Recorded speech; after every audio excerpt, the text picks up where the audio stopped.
On va examiner maintenant une méthode d'assemblage de feuillets indépendants. Là, on a un certain nombre de feuillets indépendants, donc ce ne sont pas des cahiers. Alors, une des méthodes très courantes et très faciles d'assembler des feuillets, c'est de les coller par la tranche. C'est la méthode qu'on appelle de dos collé, et c'est celle qui est très couramment utilisée pour les livres de poche. Voilà. Les livres de poche sont simplement des feuillets indépendants qui sont tenus juste par de la colle qui est appliquée au niveau du dos, puis après il y a la couverture en papier qui vient faire la finition. Voilà. Alors, de quoi on a besoin pour faire ce collage? On a besoin de deux cartons qui sont de même hauteur que les feuillets, mais en largeur un peu plus étroit, vous voyez, d'un centimètre à peu près. On met les cartons qui sont assez souples, hein, de chaque côté des feuillets.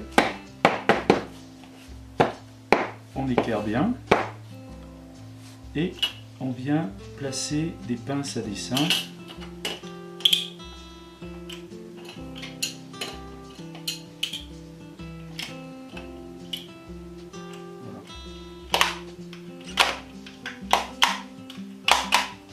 Voilà. Donc on a ici la zone sur laquelle on va appliquer la colle. Alors, une des astuces que je vais vous montrer, la première idée, bien sûr, serait d'appliquer la colle directement comme ça. Mais la surface de collage, finalement, serait assez réduite. Alors, vous allez voir, en faisant une opération qui s'appelle un berçage, c'est-à-dire en basculant un petit peu, vous voyez, en faisant une torsion sur le bloc de feuillet, on augmente la surface de collage et ça revient à mettre un petit peu de colle sur le côté de tous les feuillets. C'est-à-dire qu'ils sont décalés, après on les remet en place et donc il y a de la colle. Et ça fait un collage beaucoup plus solide.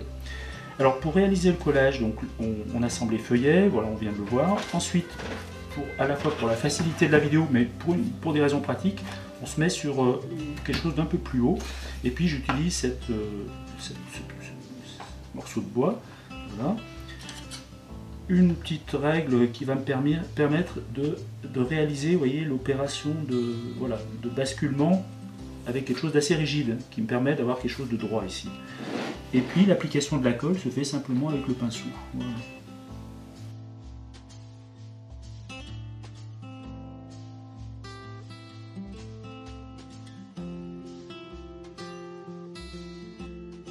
On peut confirmer l'application de la colle avec le doigt. Et puis, on va faire la même opération en basculant les feuillets dans l'autre sens. Donc on va avoir de la colle finalement sur les deux faces des feuillets.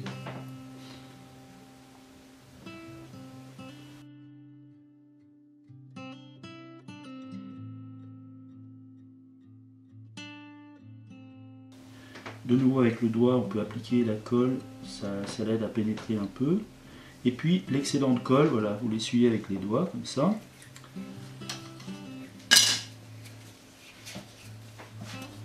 Et puis, comme on l'a vu depuis le début, hein, comme toute opération de séchage, dès qu'il est question de séchage, ben, il faut que ça sèche à plat. Alors, je dispose là j'ai deux bandes de papier siliconé, c'est du papier anti-adhésif finalement, que je pose sur une plaque de bois.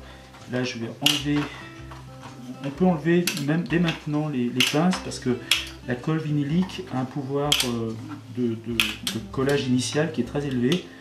Et là, déjà en l'état actuel, les feuillets n'ont pas tendance à bouger les uns par rapport aux autres. Là, je vais enlever le carton de ce côté.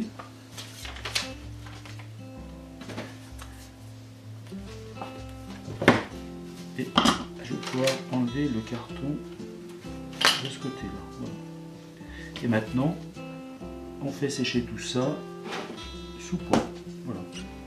Et puis, après environ 1 heure de séchage, on obtient, 1 heure ou 2 heures, on obtient ce qu'on appelle un bloc livre, finalement. C'est un bloc avec les feuillets collés et un assemblage qui permet une ouverture complètement à plat. C'est le principe du dos collé.